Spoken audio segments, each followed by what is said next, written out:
नमस्कार दोस्तों, स्वागत है आप सभी का क्विक कॉन्सेप्ट में। इस सीरीज में आज हम लेकर आ रहे हैं वायरसेस, वायरॉइड्स एंड प्रियॉन्स। इनसे रिलेटेड जितने भी क्वेश्चंस बनने वाले हैं उन क्वेश्चंस को भी हम लेकर आ रहे हैं विद देयर कॉन्सेप्ट। तो पहले हम कॉन्सेप्ट डिस्कस करेंगे, फिर उसके बाद उनसे रिलेटेड जो भी इंपॉर्टेंट क्वेश्चन और मोस्ट प्रोबेबल क्वेश्चन हैं उनको हम डिस्कस करने वाले हैं। ये टॉपिक जो हैं वो जितने भी टीचिंग रिलेटेड एग्जाम्स हैं like UP TGT, PGT, LT grade, GIC lecture, इन सारे एग्जाम्स में ये टॉपिक्स लगभग पूछे जाते हैं। हर एग्जाम में कोई ना कोई एक आध क्वेश्चन इसमें से देखने को मिल जाता है हर बार। तो ये टॉपिक बहुत ही इंपॉर्टेंट और बहुत ही वैल्यूएबल है, इसलिए ध्यान से यहाँ पे देखिएगा आप लोग। तो इस टॉपिक में हम आज कवर करने वाले हैं वायरसेस की definition, nature, structure and there importance. यहाँ पे हम बैक्टीरियोफेज और टीएमवी का स्ट्रक्चर भी डिस्कस करेंगे, वायरस, प्रियॉन्स और इन सब के इकोनॉमिक इंपॉर्टेंस को भी डिस्कस करने वाले हैं हम लोग। So let's start. तो डेफिनेशन क्या होती है वायरसेस की? तो वायरस का मतलब होता है, ये वायरस जो है ये वर्ड एक लैटिन वर्ड से लिया गया है जिसका जो है वेनम। वेनम का मतलब होता है पॉइजनस, आप सबको पता है। तो वायरस को पॉइजनस या पॉइजन या वेनम इसलिए इसे इस नाम से डेराइव किया गया क्योंकि मोस्टली जितने भी वायरसेस होते हैं वो कहीं ना कहीं हार्मफुल इफेक्ट अपना शो करते हैं जहाँ कहीं भी जिस भी होस्ट ऑर्गेनिज्म में प्रेजेंट होते हैं, चाहे वो बैक्टीरियोफेज हो, चाहे वो टीएमवी हो, चाहे वो एड्स वायरस, एचआईवी वायरस हो, या फिर कोई भी वायरस हो, कोविड-19, सार्स, जितने भी वायरस हैं अपना हार्मफुल इफेक्ट ही शो करते हैं जहाँ कहीं भी वो जिस भी होस्ट ऑर्गेनिज्म में प्रेजेंट होते हैं। ये सब माइक्रोस्कोपिक इन्फेक्शियस एजेंट्स होते हैं, बहुत ही स्मॉल होते हैं, छोटे छोटे होते हैं, जो नेकेड आइज से हम इन्हें नहीं देख सकते, माइक्रोस्कोपिक होते हैं। और ये केवल लिविंग होस्ट के अंदर ही, लिविंग बॉडी के अंदर ही अपने आप को रेप्लिकेट कर सकते हैं, खुद को डिवाइड कर सकते हैं। इनका जो भी जेनेटिक मटेरियल होता है ये जब तक किसी न किसी लिविंग होस्ट में नहीं पहुंचेगा तब तक ये अपने आप को डुप्लीकेट नहीं कर पाएगा। ये नॉन सेलुलर होते हैं, इनमें डीएनए या RNA as a genetic material present होता है। नॉन सेलुलर इसलिए कहते हैं क्योंकि यहाँ पे कोई सेल लाइक स्ट्रक्चर नहीं होता है, कोई सेल ऑर्गेनेल नहीं होता है, कोई मेटाबॉलिज्म नहीं होता है इनका। ये सिर्फ और सिर्फ एक एंटिटी है जो अगर लिविंग ऑर्गेनिज्म से या होस्ट से बाहर है, आउटसाइड द होस्ट बॉडी है, तो as a non living being behave करते हैं। लिविंग बीइंग और नॉन लिविंग बीइंग में सिर्फ इतना बेसिक फंक्शनल डिफरेंस है कि जो लिविंग बीइंग होते हैं वो खुद को रिप्रोड्यूस कर पाते हैं, मतलब अपने जैसा एक नया बनाने की कैपेबिलिटी रखते हैं, खुद को मल्टीप्लाई करने का, डिवाइड करने का, अपना नंबर बढ़ाने की कैपेबिलिटी रखते हैं। बट नॉन लिविंग बींग्स जितने भी हैं, नॉन लिविंग थिंग जो भी चीज़ें हैं वो रिप्रोड्यूस नहीं कर सकती, उनमें कोई मेटाबॉलिज्म नहीं होता है। वैसे ही वायरसेस में कोई खुद का उनका मेटाबॉलिज्म नहीं होता है, वो खुद को इंडिविजुअली फ्री फॉर्म में कभी भी अपने आप को डिवाइड नहीं कर सकते हैं, अपना नंबर नहीं बढ़ा सकते हैं, इसलिए इन्हें नॉन सेलुलर कहा जाता है। ये लिविंग बीइंग और नॉन लिविंग बीइंग के बीच की एक कड़ी है या फिर इसे कनेक्टिंग लिंक कह सकते हैं, राइट। तो वायरस जो होते हैं वो कनेक्टिंग लिंक है क्योंकि कुछ कैरेक्टर इनके जो हैं वो नॉन लिविंग बीइंग से मिलते जुलते हैं और कुछ जो हैं वो लिविंग बीइंग से मिलते जुलते हैं। जैसे कि जब ये लिविंग ऑर्गेनिज्म के अंदर पहुंचता है या होस्ट बॉडी के अंदर पहुंचता है तो ये खुद को डिवाइड करने की कैपेबिलिटी रिटेन कर लेता है, गेन कर लेता है। लेकिन वहीं जब ये इंडिविजुअल प्रेजेंट है फ्री फॉर्म में आउटसाइड द होस्ट बॉडी तो ये खुद को डिवाइड नहीं कर सकता है, खुद को रिप्रोड्यूस नहीं कर सकता है। तो ये एक नॉन लिविंग बीइंग की कैरेक्टरिस्टिक फीचर है, तो इसलिए इन्हें इन दोनों के बीच में रखा गया है। ये एक कड़ी मानी जाती है लिविंग बीइंग और नॉन लिविंग बीइंग के बीच की, राइट। नाउ अब इनका नेचर कैसा होता है? ए सेलुलर होता है, कोई सेल लाइक स्ट्रक्चर नहीं प्रेजेंट होता है, कोई सेल ऑर्गेनेल नहीं होते। एक प्रोटीन की कैप्सिड होती है जो कवरिंग होती है, जो बैग लाइक स्ट्रक्चर होता है, और उस बैग के अंदर भरा होता है इनका जेनेटिक मटेरियल, राइट। वो डीएनए भी हो सकता है, वो आरएनए भी हो सकता है। कोई साइटोप्लाज्म नहीं होता है, कोई सेल मेम्ब्रेन नहीं होती है, कोई सेल ऑर्गेनेल नहीं होता है, कुछ भी नहीं होता है इनके अंदर, सिर्फ एक प्रोटीन की कैप्सिड और जेनेटिक मटेरियल। ये ऑब्लिगेट इंट्रासेलुलर पैरासाइट होते हैं। ऑब्लिगेट इंट्रासेलुलर पैरासाइट का मतलब होता है कि ये पैरासिटिक नेचर शो करते हैं, ऑब्लिगेट पैरासाइट है। ऑब्लिगेट मतलब ट्रू पैरासाइट है। ये किसी न किसी, अब पैरासाइट क्या होते हैं? पैरासाइट ऐसे ऑर्गेनिज्म होते हैं जो किसी न किसी होस्ट पे डिपेंड होते हैं, होस्ट से न्यूट्रिशन सक करते हैं या गेन करते हैं, राइट। तो वैसा ही कुछ यहाँ पे, इसे न्यूट्रिशन तो नहीं चाहिए, लेकिन क्योंकि इसमें कोई मेटाबॉलिज्म नहीं हो रहा है तो इसको न्यूट्रिशन की ज़रूरत नहीं है।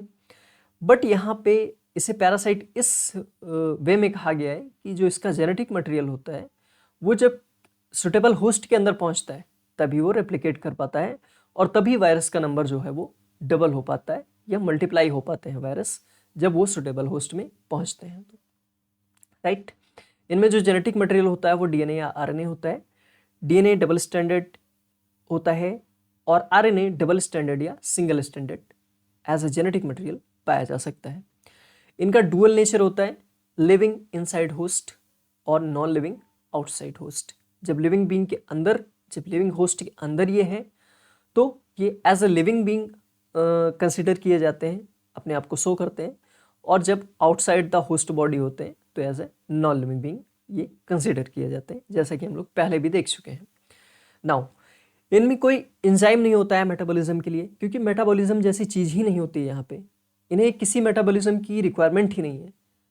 ये अगर कहीं बाहर प्रेजेंट है तो सिर्फ इनमें क्या है, एक प्रोटीन की कवरिंग है और दूसरा जो इनका जेनेटिक मटेरियल होता है वो है। अब इसे मेंटेन रखने के लिए इन्हें कोई फर्दर मेटाबॉलिज्म की ज़रूरत नहीं है।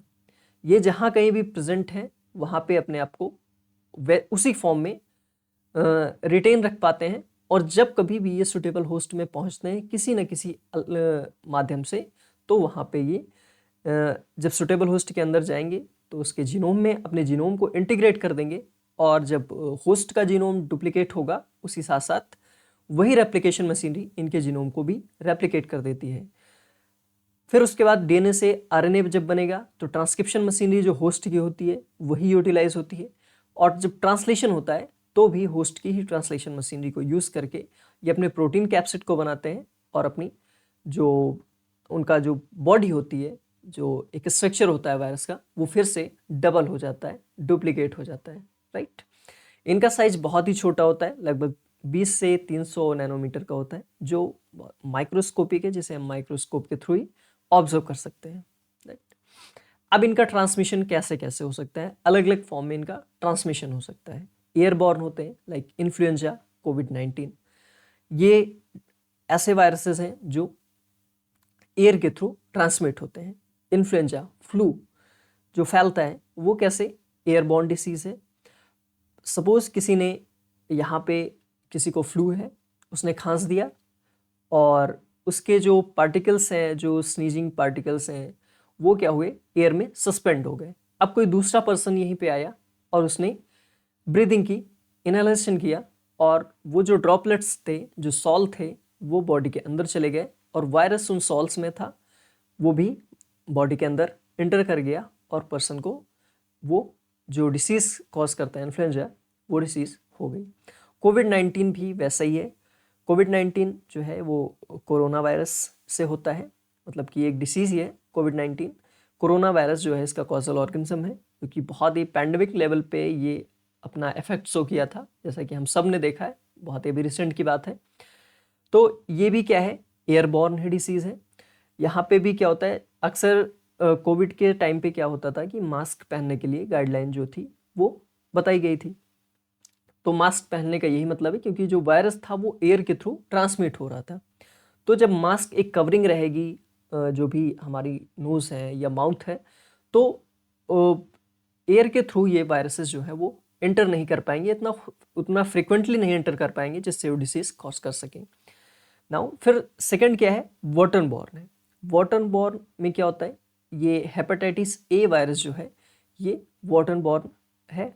इससे क्या होता है, जब कोई वाटर कंटेमिनेटेड है और उसे किसी हेल्दी पर्सन ने इनटेक कर लिया, तो वो वायरस उस बॉडी में पहुंच गया, हेल्दी बॉडी में पहुंच गया, और वो वहाँ पे डिसीज़ कॉज कर सकता है। Vector borne, like dengue fever या येलो फीवर, ये भी वेक्टर बॉर्न है, क्योंकि इनको ट्रांसमिट करने के लिए कोई ना कोई वेक्टर चाहिए। लाइक डेंगू फीवर को ट्रांसमिट करने के लिए, जो डेंगू वायरस है उसे ट्रांसमिट करने के लिए एडिस एजिप्टी, मेनली जो एजिप्टी स्पीसीज होती है वो रिस्पॉन्सिबल होती है, और उनमें भी फीमेल जो होती हैं, क्योंकि फीमेल जो होती हैं वो ब्लड सक करती हैं, और किसी इन्फेक्टेड पर्सन से जब वो किसी हेल्दी पर्सन को बाइट करती हैं तो ब्लड जो होता है वो ट्रांसफ्यूज होता है मॉस्किटो बॉडी से किसी हेल्दी पर्सन की बॉडी में, तो वायरस भी उसमें ट्रांसमिट हो जाते हैं। तो इस तरीके से इनका ट्रांसमिशन होता है।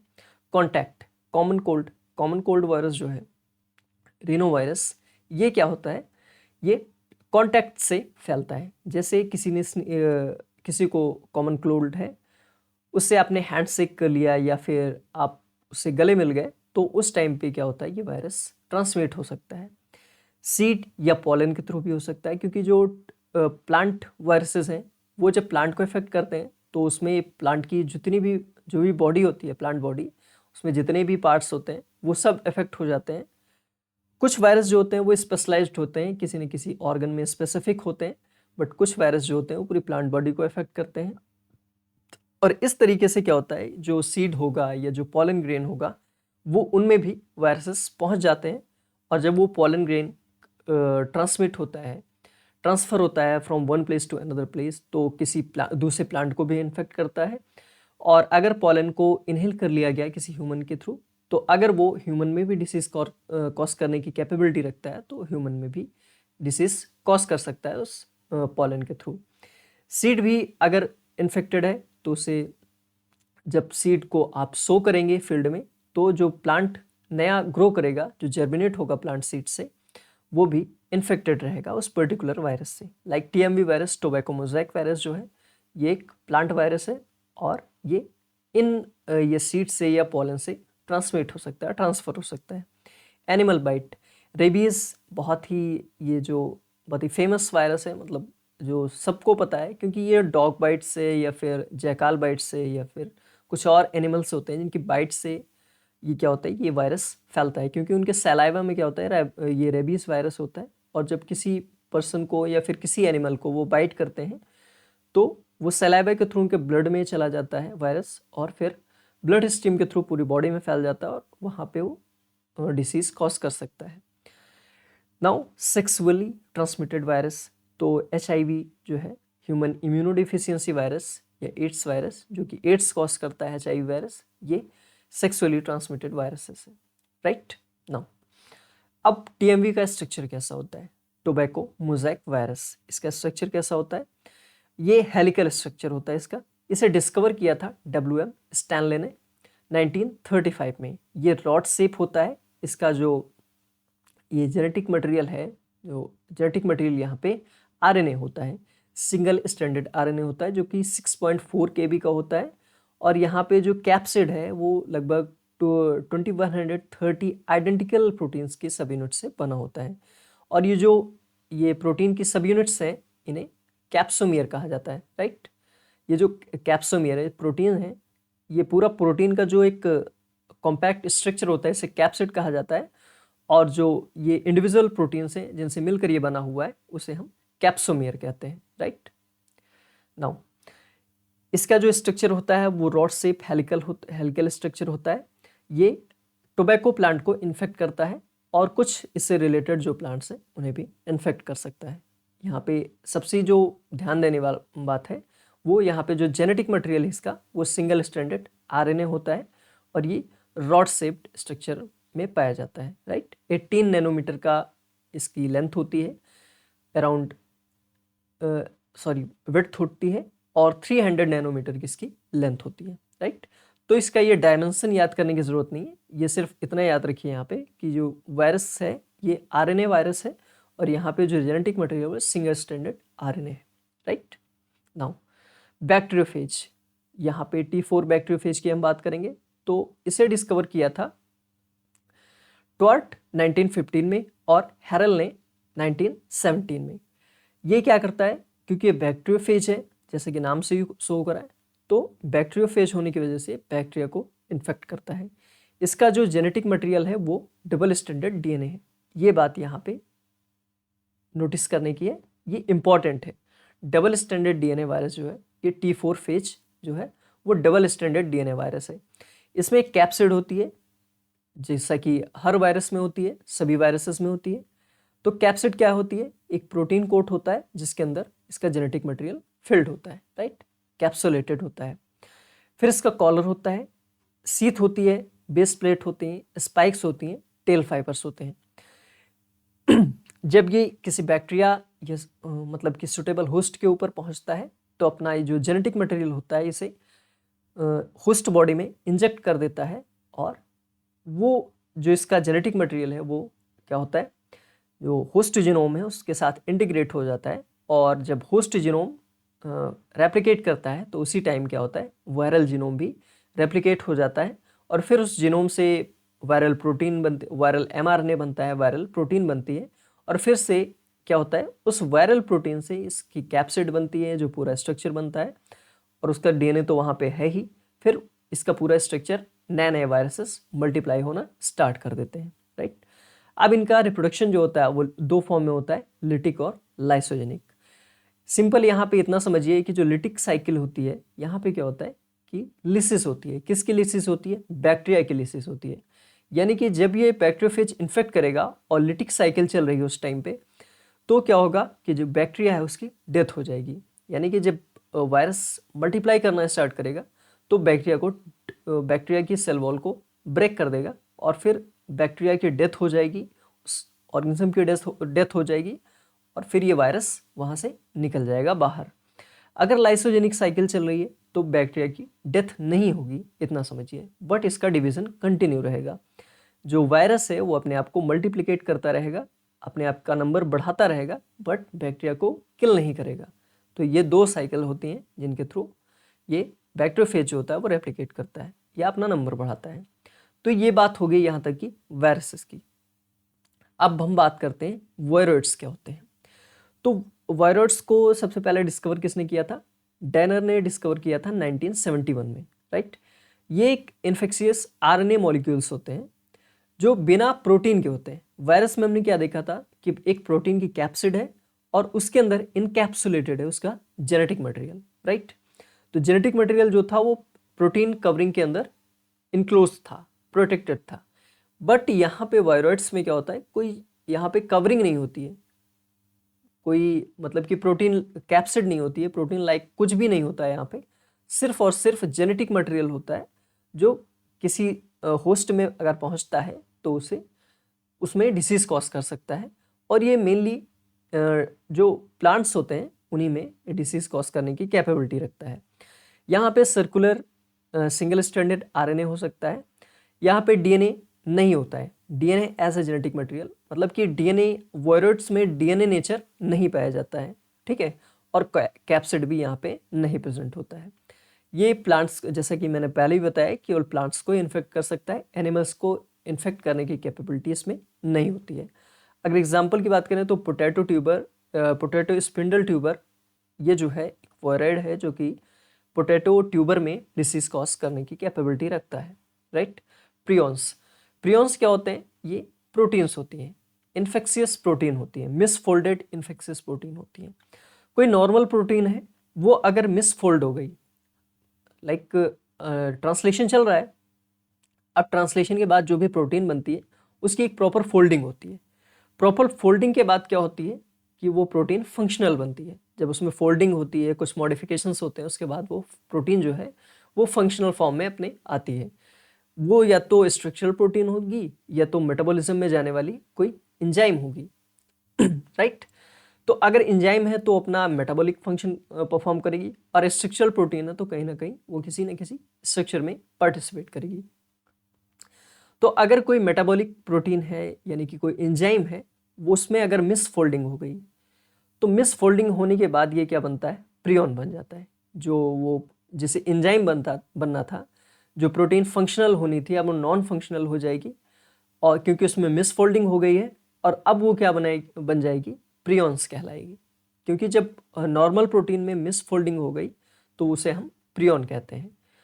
और एक प्रियॉन दूसरे प्रियॉन के बनने को प्रमोट करता है। लाइक एक प्रियॉन बन गया गलती से, फिर वो क्या करेगा, जो नॉर्मल प्रोटीन अभी बन रही है इसको भी मिसफोल्ड करवा देगा, और ऐसे करके अपना नंबर बढ़ाते रहते हैं और एक्यूमुलेट होते रहते हैं। और इस कंडीशन में क्या होता है, ये हार्मफुल हो जाते हैं, राइट। और ये न्यूरो डिजेनरेटिव जैसी कुछ बीमारियां, न्यूरो डिजेनरेशन कॉज करता है। यानी कि ब्रेन में अगर इकट्ठा हो गया तो जो नर्व सेल्स हैं उन्हें डिजेनरेट करना स्टार्ट कर देगा।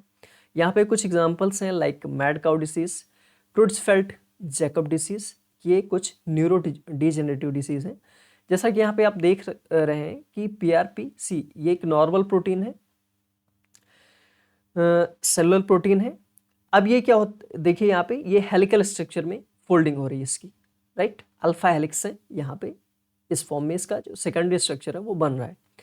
अब यहाँ पे देखिए कि जो स्ट्रक्चर है, जो नॉर्मल प्रोटीन थी वहाँ पे हेलिकल स्ट्रक्चर बन रहा था, बट अब एबनॉर्मल होने की वजह से यहाँ पे ये बीटा सीट्स के फॉर्म में जो का फोल्डिंग हो रही है, तो ये अब एबनॉर्मल हो गया, क्योंकि यहाँ पे हेलिकल जो स्ट्रक्चर था वो अब किस में कन्वर्ट हो गया, सीट्स के फॉर्म में आ गया। बीटा सेट के फॉर्म में जब ये स्ट्रक्चर फोल्डिंग होने लगी तो ये अब एबनॉर्मल हो गया, और इस कंडीशन में अब ये कहलाएगा प्रियन, और ये कोई ना कोई डिसीज कॉज करेगा, क्योंकि हमारी बॉडी में क्या होता है कि सब कुछ बहुत ही स्पेसिफिक होता है।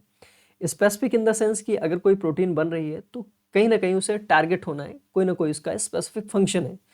अब वो अगर मिसफोल्ड हो गई तो अब वो अपना पर्टिकुलर फंक्शन नहीं परफॉर्म करेगी, लेकिन हमारी बॉडी के ही अंदर मौजूद है, तो कुछ ना कुछ ऑल्ट्रेशन कॉज करेगी, जिससे कुछ डिसीज हो जाएंगी, कुछ ऐसे हार्मफुल इफेक्ट्स हमारी बॉडी में देखने को मिलेंगे, वो चाहे एनिमल हो या प्लांट हो, राइट।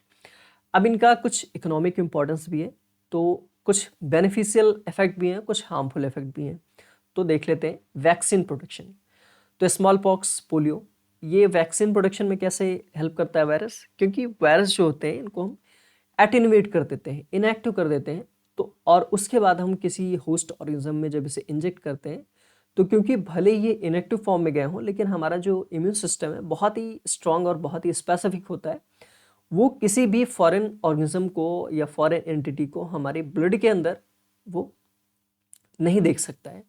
तो जैसे ही ये वायरस, भले ही वो इनएक्टिव है, तो जैसे ही ब्लड स्ट्रीम में पहुंचेंगे तो क्या होगा, हमारा इम्यून सिस्टम जो होगा वो एक्टिव हो जाएगा, और उस पर्टिकुलर वायरस के अगेंस्ट में, जो कि इनएक्टिव है अभी, जो हमारी बॉडी में बिल्कुल कोई डिसीज नहीं कॉज कर सकता है, उसके अगेंस्ट में क्या करेगा, कुछ एंटीबॉडी बनाना स्टार्ट कर देंगे हमारा इम्यून सिस्टम।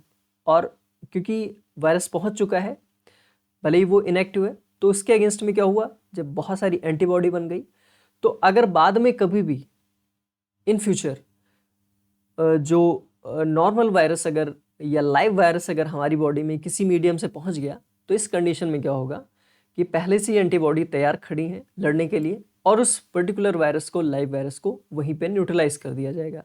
तो इस तरीके से ये वैक्सीनेशन में भी काम करता है, उसे यूटिलाइज करते हैं हम। Biological control, baculovirus. तो बैकुलो वायरस जो होते हैं ये कुछ बायोलॉजिकल एजेंट्स को, जो कि क्रॉप फील्ड को नुकसान पहुंचाते हैं, इनको कंट्रोल करने के लिए एक वाइड स्पेक्ट्रम वायरस होते हैं, जो कुछ इंसेक्ट्स को कंट्रोल करने के लिए बनाए गए हैं। तो ये बायोलॉजिकल कंट्रोल में भी हेल्प करते हैं। Gene therapy, virus vector.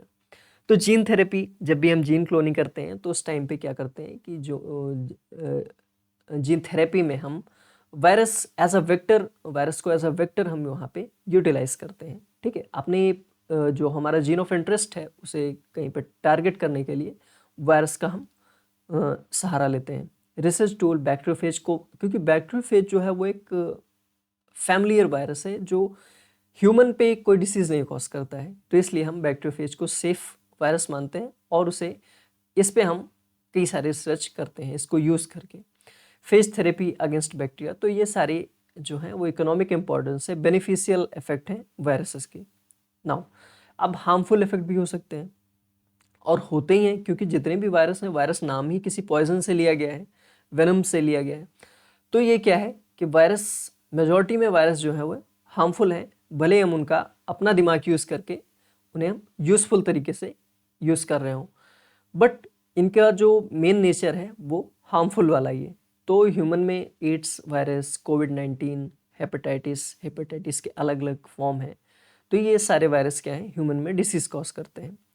Now फिर बात आती है कुछ एनिमल्स में अलग, अदर देन ह्यूमन। तो फूट एंड माउथ डिसीज़, ये भी वायरस से होता है। प्लांट में जैसे कि मोस्ट फेमस एग्जांपल है TMV, जो कि फर्स्ट डिस्कवर्ड वायरस है, पहली बार इसे डिस्कवर किया गया था, तो जिसे स्टैनले ने डिस्कवर किया था। बनाना, बंची टॉप, ये सारे बंची टॉप ऑफ बनाना, ये भी एक वायरस से ही होता है। अब क्या होता है कि ये जो वायरस होते हैं, ये अगर किसी क्रॉप फील्ड में लग गए, क्रॉप फील्ड को इफेक्ट कर रहे हैं तो उसमें बहुत ही ज़्यादा इकोनॉमिक लॉस होता है। या फिर किसी लाइव स्टॉक को अगर वो टारगेट कर रहे हैं वायरस, तो वहाँ पे भी अगर मान लीजिए कोई कैटल हर्ड है, वहाँ पे वायरस फैल गया तो बहुत ही ज़्यादा इकोनॉमिक लॉस होता है उस कंडीशन में, राइट। अब जितना भी हमने पढ़ा है उसका एक समरी है यहाँ पे, उसको हम देख लेते हैं एक बार। तो यहाँ पे 3 चीज़ों के बारे में हमने पढ़ा, वायरस, वायरेट्स एंड प्रियॉन्स के बारे में। तो वायरस में जो जेनेटिक मटेरियल होता है वो या तो डीएनए हो सकता है या आरएनए हो सकता है। आरएनए सिंगल स्ट्रैंडेड या डबल स्ट्रैंडेड दोनों हो सकता है, राइट। यहाँ पे प्रोटीन कोड प्रेजेंट होता है। ये किसी न किसी मतलब कि जो इनका होस्ट होता है वो एनिमल भी हो सकता है, वो प्लांट भी हो सकता है। तो ये सबको इफेक्ट करने की कैपेबिलिटी रखते हैं, लाइक टीएमवी एंड एचआईवी। तो टीएमवी जो होता है वो टोबैको मोज़ाइक वायरस, जो किसी एक प्लांट को इन्फेक्ट करता है जैसे कि टोबैको को। और एचआईवी जो होता है ह्यूमन इम्यूनो डिफिशियंसी वायरस, ये एक एनिमल को, ह्यूमन को इन्फेक्ट करता है, जो ह्यूमन के इम्यून सिस्टम को बिल्कुल डिग्रेड कर देता है एक तरीके से। नाउ वायरॉइड में क्या होता है कि सिर्फ उनमें जेनेटिक मटेरियल होता है और सिर्फ आरएनए होता है ऐसा जेनेटिक मटेरियल, कोई डीएनए नहीं पाया जाता है। यहाँ पे प्रोटीन कोड भी एब्सेंट होता है, क्योंकि वायरस में क्या होता है, प्रोटीन कोड और जेनेटिक मटेरियल दोनों होता है। बट वायरॉइड में क्या होता है, सिर्फ और सिर्फ जेनेटिक मटेरियल प्रेजेंट होता है और वो भी आरएनए होता है सिर्फ, और यहाँ पे प्रोटीन कोड एब्सेंट होता है। फिर ये अब एनिमल्स को इन्फेक्ट करने की इनमें कैपेबिलिटी नहीं होती, ये सिर्फ प्लांट को ही इन्फेक्ट कर सकते हैं। एग्जाम्पल है यहाँ पे पोटैटो स्पिंडल ट्यूबर। फिर उसके बाद आता है प्रियॉन। प्रियॉन में कोई जेनेटिक मटेरियल नहीं होता है, जैसा कि नाम से यहाँ पे देख सकते हैं आप कि प्रियॉन जो है वो पी, और पी फॉर प्रोटीन, ठीक। तो इससे थोड़ा मिलता जुलता नाम है। तो प्रियॉन और प्रोटीन ये याद रखिएगा। यहाँ पे से प्रियॉन में क्या होता है, सिर्फ प्रोटीन होती है, और प्रोटीन कैसी, जो नॉर्मल प्रोटीन थी वो नहीं। जो नॉर्मल प्रोटीन थी अगर वो मिसफोल्ड हो गई तो अब ये प्रियॉन बनाएगी। और प्रियॉन जो होते हैं वो अपने तरीके के और प्रियॉन को बनाने में हेल्प करते हैं, यानी कि जो नॉर्मल फोल्डिंग हो रही है प्रोटीन की, उसे मिसफोल्डिंग को मतलब कि प्रमोट करते हैं, और ऐसे करके इनका एक्युमुलेशन हो जाता है बॉडी में। तो यहाँ पे कोई जेनेटिक मटेरियल नहीं होता है, सिर्फ प्रोटीन होती है।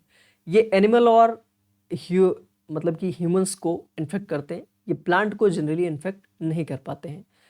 और यहाँ पे एग्जांपल है like mad cow disease, right. तो ये था हमारा टॉपिक, जो वायरस, वायरॉइड्स और प्रियॉन्स, उनसे रिलेटेड जो भी था, उनका स्ट्रक्चर और इकोनॉमिक इंपॉर्टेंस, ये सारा कुछ हमने ब्रीफ में देखा है, बहुत ही शॉर्ट में देखा, क्रिस्प में देखा है। अब इससे रिलेटेड कुछ क्वेश्चंस जो कि मोस्ट प्रोबेबल क्वेश्चन है, जो टीजीटी, पीजीटी, जीआईसी लेक्चरर और एलटी ग्रेड जैसे एग्जाम्स में पूछे जाने की संभावनाएं हैं। तो यहाँ पे हम आज टोटल 20 क्वेश्चंस लेकर आए हुए हैं, इन्हीं टॉपिक से रिलेटेड हैं, और हर एक क्वेश्चन में 4 ऑप्शंस होंगे जैसा कि मोस्ट कॉमन है, और उनमें से कोई एक सही ऑप्शन होगा जिसे बताना है, राइट। अब पहला क्वेश्चन है यहाँ पे, द वर्ड वायरस मीन्स। तो वायरस जो है वो एक लैटिन वर्ड से लिया गया है, और वो लैटिन वर्ड कौन सा है, पॉइजन, जर्म, सेल, एंजाइम। तो पहला ऑप्शन यहाँ पे जो है वो बिल्कुल करेक्ट है, ये पॉइजन। वेनम से लिया गया है, वेनम का मतलब होता है poison, right. Now next question, viruses are considered living because they can be crystallised, possess both DNA and RNA, reproduce inside host cell, have a cell wall। तो वायरस को लिविंग बीइंग क्यों consider किया जाता है, क्योंकि उनमें reproduce करने की क्षमता होती है। कब होती है, जब वो किसी ना किसी लिविंग ऑर्गेनिज्म में, लिविंग होस्ट में प्रेजेंट है तब। अगर outside the living host present है तो इनमें रिप्रोड्यूस करने की कैपेबिलिटी नहीं है। तो ये चीज़ आप ध्यान रखिएगा, इन्हें लिविंग बीइंग तभी कंसिडर किया जाएगा जब वो किसी न किसी लिविंग होस्ट के अंदर मौजूद हैं, क्योंकि तब इनमें क्या होती है, रिप्रोड्यूस करने की कैपेबिलिटी प्रेजेंट होती है, right. Now TMV was first crystallised by. तो टीएमवी को पहली बार क्रिस्टलाइज किया था या फिर ऑब्जर्व किया था, डिस्कवर किया था स्टैनले ने, right. Now TMV contains DNA only, RNA only, both DNA and RNA, protein only. तो यहाँ पे जो टीएमवी वायरस होता है या टोबैको मोज़ाइक वायरस होता है, यहाँ पे सिर्फ RNA, single stranded RNA as a genetic material present होता है, right. Now question number 5, the shape of TMV is. तो टीएमवी का शेप कैसा होता है? Spherical, helical, rod shaped, cuboidal, polyhedral. तो हेलिकल रॉड शेप स्ट्रक्चर जो होता है वो टीएमवी का होता है, right. Now question number 6, which of the following has only protein and no nucleic acid? तो ऐसा कौन सा स्ट्रक्चर है या कौन सा पार्टिकल है जहाँ पे सिर्फ प्रोटीन होती है और कोई भी न्यूक्लिक एसिड नहीं होता है, राइट। न्यूक्लिक एसिड नहीं होता है तो ऐसा स्ट्रक्चर को हम क्या कहेंगे? जहाँ पे सिर्फ प्रोटीन होती है तो उसे हम प्रियन कहेंगे। वोलेट में सिर्फ न्यूक्लिक एसिड होता है, कोई प्रोटीन नहीं होती। प्रियन में सिर्फ प्रोटीन होता है, कोई न्यूक्लिक एसिड नहीं होता है। वायरस में दोनों होता है, प्रोटीन और न्यूक्लिक एसिड। बैक्टीरियोफेज एक वायरस है जहाँ पे न्यूक्लिक एसिड भी है और प्रोटीन भी है। Now question number 7, virus differ from viruses in having no nucleic acid, no protein code, both DNA and RNA envelope. तो वायरस में क्या होता है? सिर्फ और सिर्फ जेनेटिक मटेरियल होता है, न्यूक्लिक एसिड होती है, कोई प्रोटीन कोड नहीं होता है, प्रोटीन कोड यहाँ पे एब्सेंट होता है, right. Bacteriophage infects, question number 7, bacteriophage किसको इन्फेक्ट करता है? वायरसेस को, क्योंकि एक वायरस है तो वायरस को कैसे इन्फेक्ट कर सकता है? प्लांट्स को इन्फेक्ट करता है? नहीं। एनिमल्स को? नो। बैक्टीरिया? यस, बैक्टीरिया, क्योंकि नाम से यहाँ पे शो हो रहा है जो बैक्टीरियोफेज है वो बैक्टीरिया को इन्फेक्ट करता है, राइट। और ये गंगा रिवर में पाया जाता है मोस्ट कॉमनली, इसलिए ये कंसिडर किया जाता है कि जो गंगा नदी का जो पानी है, जो वाटर है, वो फ्री फ्रॉम बैक्टीरिया होता है, वहाँ पे कोई भी बैक्टीरिया प्रेजेंट नहीं होती है। मोस्टली जो ग्राम नेगेटिव बैक्टीरिया होते हैं, right. Now question number 9, the genetic material of bacteriophage T4 is. तो T4 बैक्टीरियोफेज जो होता है इसका जेनेटिक मटेरियल क्या होता है? तो यहाँ पे डबल स्ट्रैंडेड डीएनए जो होता है वो उसका जेनेटिक मटेरियल होता है, right. Now question number 10, the protein subunits of virus are called. तो प्रोटीन सब यूनिट्स जो होती हैं वायरस की उन्हें हम क्या कहते हैं? उसे हम कैप्सोमेर कहते हैं। जो प्रोटीन स्मॉल स्मॉल प्रोटीन सब यूनिट्स मिलके जो कैप्सिड बनाती हैं उन स्मॉल सब यूनिट्स को हम क्या कहते हैं? तो कैप्सोमियर्स कहते हैं। कैप्सोमियर यानी कि स्मॉल प्रोटीन की सब यूनिट्स होती हैं जो कैप्सिड का फॉर्मेशन करती हैं, तो उसे हम कैप्सोमियर कहते हैं, जिनसे वायरस की कैप्सिड बनी होती है जिसके अंदर जेनेटिक मटेरियल इंक्लोज्ड होता है। Now question number 11, the smallest known infectious agent is virus, viroid, prion, mycoplasma. तो प्रियन जो है वो क्या है? स्मॉलेस्ट इन्फेक्शियस एजेंट है। क्यों सबसे छोटा है? क्योंकि वायरस जो है इनमें न्यूक्लिक एसिड प्लस प्रोटीन दोनों है। वायरॉइड जो है वो इनमें सिर्फ न्यूक्लिक एसिड है। प्रियन जो होते हैं यहाँ पे सिर्फ प्रोटीन होता है। अब न्यूक्लिक एसिड और प्रोटीन में अब अगर कंपैरिजन करें तो न्यूक्लिक एसिड का जो वेट होता है वो 330 डाल्टन होता है और प्रोटीन का जो वेट होता है वो कितना होता है? ये 100 एंड एक अमाइनो एसिड रेसिड्यू का जो वेट होता है वो 110 डाल्टन होता है। तो एज कंपेयर अगर हम उसे कंपेयर करें तो जो प्रोटीन ये अमाइनो एसिड्स होती हैं इनका वेट कम होता है।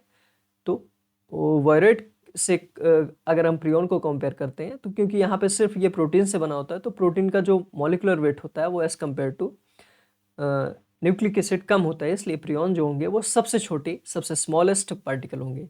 माइकोप्लाज्मा एक प्रोकैरियोट है जो कि वायरस, वायरस और प्रियन तीनों से बड़ा होता है, right. Now TMV infects. TMV किसको इन्फेक्ट करता है? तो कॉटन, टोबैको, व्हीट, बनाना। तो ये इन्फेक्ट करता है टोबैको, क्योंकि टीएमवी का जो फुल फॉर्म है ये क्या है? टोबैको मोज़ेक वायरस, तो टोबैको को इन्फेक्ट करेगा। Now question number 13, who discovered viruses first.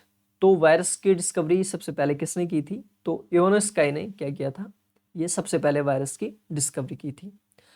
Virus infect, virus किसको इन्फेक्ट करते हैं? Animal, humans, plants, bacteria. तो वायरस हमने पहले पढ़ भी चुका है कि जो वायरस होते हैं वो सिर्फ प्लांट को इन्फेक्ट करते हैं, ह्यूमन को इन्फेक्ट करने की कैपेबिलिटी इनमें नहीं होती है। The outer protein coat of virus is known as.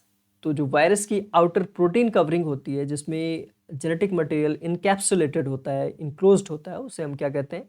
Capsid कहते हैं। कैप्सिड जो होता है प्रोटीन की कवरिंग होती है जिसमें उसका जेनेटिक मटेरियल इनकैप्सुलेटेड होता है। Now question number 16, the lytic cycle in bacteriophage result in integration with host genome, formation of prophage, lysis of bacterial cell, none of these. तो लिटिक साइकिल का मतलब ये बैक्टीरिया से रिलेट कर रहा है, और लिटिक का मतलब होता है लाइसिस, और लाइसिस किसकी हो रही है, ये जो बैक्टीरियल सेल है इसकी लिसिस हो रही है। यानी कि जब लिटिक साइकिल चलेगी बैक्टीरियोफेज की, तो बैक्टीरियोफेज क्या करेगा, बैक्टीरिया को किल कर देगा और अपने आप का जो नंबर बढ़ाएगा और बैक्टीरिया को किल करके बाहर निकलेगा। Like now question number 17, prions were discovered by. तो प्रियॉन की डिस्कवरी किसने की थी, तो प्रिजनर ने की थी। तो प्रिजनर जो थे इन्होंने प्रियॉन्स की डिस्कवरी की थी। तो इसको आप पी से थोड़ा याद रख सकते हैं, प्रोटीन या प्रियॉन्स प्रिजनर, राइट। तो कुछ नाम इनका मिलता जुलता है, इनका डिस्कवरी और इनका नाम दोनों एक ही, मतलब दो अल्फ़ाबेट इसमें कॉमन है जो स्टार्टिंग के हैं, तो इसे आप याद रख सकते हैं ऐसे। Now question number 18, viruses were discovered by. तो वॉयरट किसने डिस्कवर किया था, तो डैनर ने क्या किया था, वॉयरट्स की डिस्कवरी की थी first time, right. Now question number 19, the genetic material in most plant viruses is. तो प्लांट वायरसेस में जो जेनेटिक मटेरियल होता है वो कैसा होता है, तो मेनली आरएनए होता है as a genetic material plant viruses में, राइट। या फिर मोस्टली जितने भी वायरसेस होते हैं, कुछ को छोड़ दिया जाए तो मोस्टली वायरसेस में जो जेनेटिक मटेरियल होता है वो एज ए आरएनए ही प्रेजेंट होता है। Now question number 20, which of the following is used as a biological control agent. तो बायोलॉजिकल कंट्रोल एजेंट के लिए कौन सा या इसमें से यूज़ किया जाता है, प्रियॉन, वरेट, बैक्लोवायरस, टीएमवी। तो बैक्लोवायरस जैसा कि हम लोग पहले भी पढ़ चुके हैं कि एक broad spectrum bio control agent है, जो कि जो फील्ड में या क्रॉप फील्ड में जो कुछ इंसेक्ट्स होते हैं उन्हें कंट्रोल करने के लिए ये यूज़ किया जाता है, ये बैक्लोवायरस, राइट। तो ये थे कुछ क्वेश्चंस जो कि मोस्ट प्रोबेबल क्वेश्चंस हैं जिनके आने की संभावनाएं बहुत ही ज़्यादा हैं। इन सब को हमने डिस्कस किया विद देयर कॉन्सेप्ट। अब यहाँ पे आज का हमारा जो टॉपिक है वो एंड होता है, और ऐसे ही इम्पॉर्टेंट टॉपिक हम लेकर आते रहते हैं, और पहले भी हमारे बहुत सारे सेशंस हो चुके हैं। एग्ज़ाम मैपिंग भी चल रही है जहाँ पे हम टॉप 50 क्वेश्चन सॉल्व कराते हैं विद देयर कॉन्सेप्ट। तो क्योंकि अब एग्ज़ाम जो है वो नज़दीक आ रहा है और टाइम थोड़ा लिमिटेड है, तो ऐसे में ज़्यादा से ज़्यादा सिलेबस कम टाइम में कवर करना है, तो क्विक कॉन्सेप्ट हम लेकर आ रहे हैं जहाँ पे क्विकली हम रिवीजन करते हैं कॉन्सेप्ट को और फिर उनसे रिलेटेड कुछ इंपॉर्टेंट क्वेश्चन सॉल्व करते हैं।